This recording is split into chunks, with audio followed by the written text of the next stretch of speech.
Yotox anti-moustique mooy aar mag ak ndaw ci bépp matu-matu yoo am na booy piis ci rido yére ak moustiquaire ak booy diw ci yaram. Val d'Afrique moo leen di may seen journal de la santé.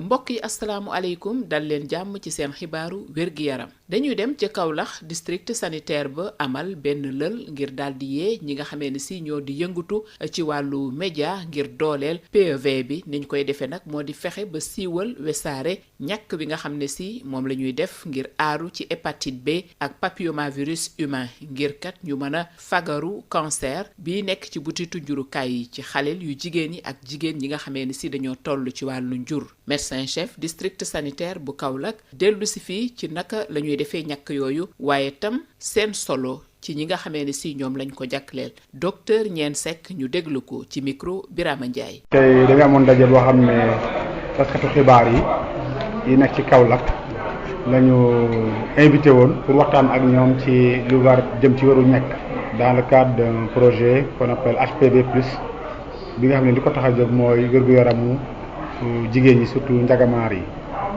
waaye ci biir rencontre boobu fàttali nañ taskatu xibaar yi programme élargi de vaccination yan feebar ñoo ci nekk dañ ciy aar nit ñi ak naka la calendrier bi di demee mais insisté nañ surtout ci ñekk xale yu jigéen ñi pour aar leen ci cancer butitu njurukaay muy cancer du col de l'utérus bi nga xam ne moom bokk na ci cancer jigéen yi nga xam ne ñooy gën a lor jigéen ñi. Ministère de la santé et de l'action sociale et de l'hygiène publique à travers ses partenaires introduiroon vaccin bi depuis 2018 ñu xool ne couverture yi xawoon na des par rapport moo taxoon ñu tey jii ñu woo journalistes yi pour les sensibiliser les orienter sur le calendrier vaccinal mais en insistant ci vaccin contre le papillomavirus parce que xam nañ yéen ne tout le temps à travers vos antennes nit ñi mën nañu jot ci xibaar yi moo waraloon vraiment daje bi tey. vaccination programme élargi de vaccination bokk na ci programme yi nga xam ne boo ci investir da ngay am ay résultats te état du Sénégal avec l'appui de ses partenaires da ciy jëf jéegu yu bëri bénéficiaire bi nga xam ne mooy xale bi war a ñëkkoo moom du ci fay dara. tout est gratuit dans la vaccination mais bu ñu nee gratuité mooy ki ñuy ñàkk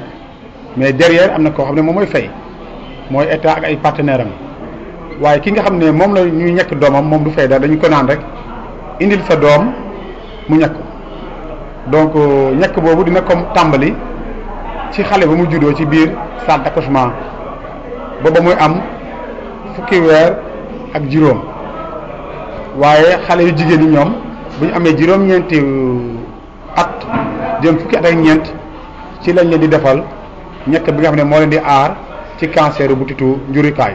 fii la ñu yam ak yéen ci seen xibaaru wér-gi-yaram jaageen jëf ci déglu bi ñu jox leen dig daje ba beneen.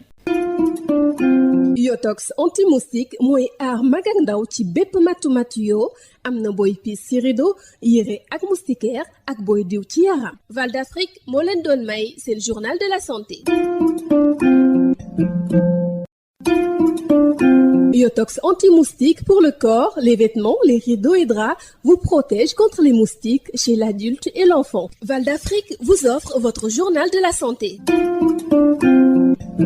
Bonjour et bienvenue dans Info Santé. Direction Kaolack, le district sanitaire a initié un atelier de sensibilisation avec les acteurs des médias pour renforcer le PEV avec la promotion de la vaccination contre l'hépatite B et le papillomavirus humain pour prévenir le cancer du col de l'utérus chez les jeunes filles et les femmes en procréation. Le médecin-chef du district sanitaire de Kaolack revient ici sur le déroulement des vaccins et leur efficacité sur les cibles. Docteur Niene Seck, que nous écoutons avec Birama Ndiaye. Nous avions convié les acteurs des médias, les journalistes, animateurs, toute obédience pour une réunion d'information, de partage par rapport au calendrier vaccinal et à la vaccination globalement. Ça nous a permis d'échanger vraiment avec la presse par rapport à l'importance du programme élargi de vaccination qui est mis en place depuis plus de 40 ans au niveau du Sénégal, qui a évolué de 7 maladies jusqu'à maintenant à